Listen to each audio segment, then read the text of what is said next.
800 wicket. এই 800 wicket জিনিসটা শুনলে সবার আগে কার নাম মাথায় আসে?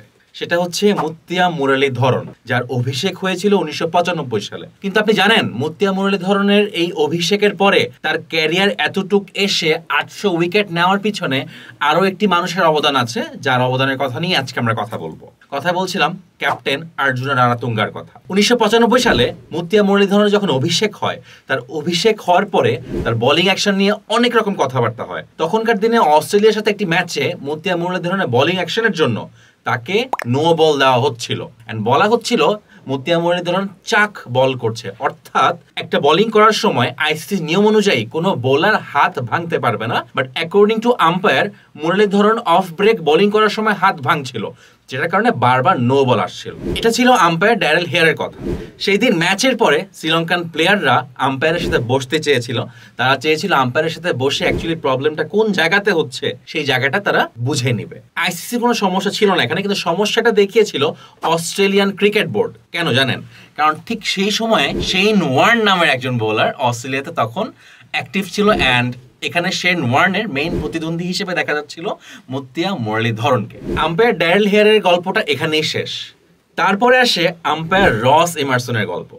এই রস এমারসনের গল্পটা আরো অনেক বেশি প্যাথেটিক আপনারা যখন শুনবেন। রস এমারসন মুত্তিয়া মুরলীধরনকে 5টা নো বল দেয় ফর হিজ অফ ব্রেক। তারপরে সে যখন লেগ ব্রেক বোলিং করতে যায়, লেগ ব্রেক বলেও তাকে নো বল দেওয়া হয়। কিন্তু আসলে বিষয়টা কি জানেন? কেউ যদি চায়ও লেগ ব্রেক বোলিং করার সময় তার হাত বাঁকাতে পারবে না। কিন্তু এখানে মুত্তিয়া মুরলীধরন লেগ ব্রেক বলেও নো বল পাওয়ার পরে তখন শ্রীলঙ্কার যারা cricketer and specially the captain Arjuna Ranatunga তিনি প্রচন্ড রাগান্বিত হয়ে যান, এন্ড এটা নিয়ে অনেক কথাবার্তা বাকবিতণ্ডা হয়। সেই ম্যাচের পরে সেই সিরিজটা শ্রীলঙ্কা হারে 3-0-তে। মুত্তিয়া মুরলীধরনকে টিম থেকে সরিয়ে ফেলা হয়, এন্ড এরপরে 3টা বছর মুরালি তার বোলিং অ্যাকশন নিয়ে কাজ করে।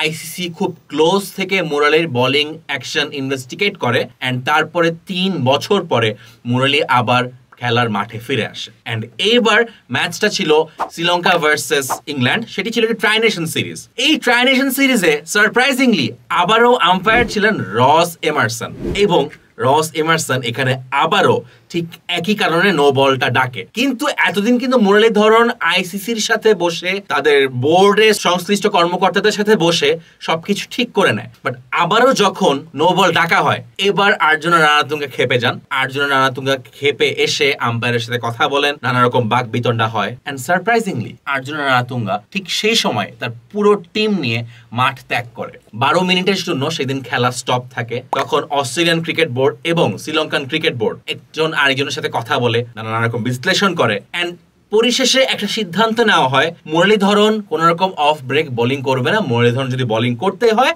তাকে করতে হবে লেগ ব্রেক। কিন্তু সেই জায়গায় অর্জুনা রানাতুঙ্গা এসে মুরলীধরনকে বলে, ডাজন্ট ম্যাটার কে কি বলতেছে, তোর যেটা ইচ্ছা তুই সেই বোলিংটাই করবি। এন্ড মুরলীধরন সেই বোলিংটাই করে গিয়েছে। এন্ড আরো একটি ডিসিশন সেখানে মিটিং এ বলা হয় যে রস এমারসন সেখানে মুরলীধরনকে তার বোলিং অ্যাকশনের জন্য কোন রকম নো বল দিতে পারবে না। সেদিনের ম্যাচটাকে বলা হয় অনেক বিতর্কিত একটি ম্যাচ। সেদিনের আম্পায়ারিং সেটিও ছিল বেশ বিতর্কিত। And Don Bradman Australian legend তিনি নিজেও বলেছেন যে সেটি ছিল তার জীবনে দেখা ওয়ার্স্ট আম্পায়ার। খেলার মাঠে আরো ছোট্ট একটি ইনসিডেন্ট আমি বলি। রস এমারসন তখন মুরলীধরনকে বলছিল যে তুমি স্ট্যাম্পের অনেক সামনে থেকে বোলিং করছো।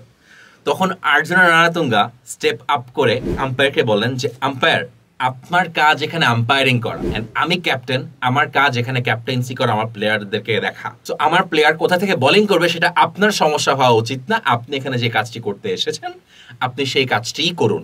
এন্ড জিনিসপত্র খুবই নোংরা হতে থাকে। এখানে একটা বিষয় হচ্ছে ক্যাপ্টেন অর্জুনা রানাতুঙ্গা যেভাবে স্টেপ আপ করে for the newbie for Muttiah Muralitharan, যার কারণে মুরলীধরন এরপরে সামনে এগোতে এগোতে এগোতে এগোতে এখন পর্যন্ত he is the highest wicket taker. And Arjuna রানাতুঙ্গার এই ম্যাচের পরে তিনি 6 ম্যাচের জন্য সাসপেন্ডেড হন, এন্ড তার এই ম্যাচের 75% ফিজ জরিমানা করা হয়। But that does not matter.